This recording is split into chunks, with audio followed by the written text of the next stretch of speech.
Kutsero in the house. Ito na po. Pinakuloan ko na. Itatapon ko na naman yung unang gulo. Baka. Dumi oh. Okay. Pinakukulaan ko na po yung beef brisket. Habang nagpapalambot ng baka, isisir ko na yung kamote at saka saging na saba. Simulan na natin maggisa yung sibuyas, bawang.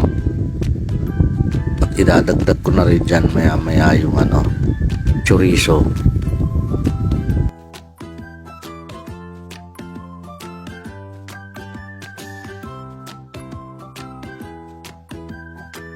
And then dadagdag ko na yung tomato sauce.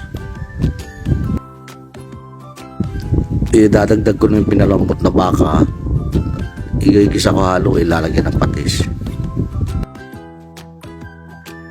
Tapos dadagdag ko na yung beef broth. Pag kumulo na, ilalagay ko na yung kamote. After 2 minutes, yung saging nasa pa naman. At saka pork and beans.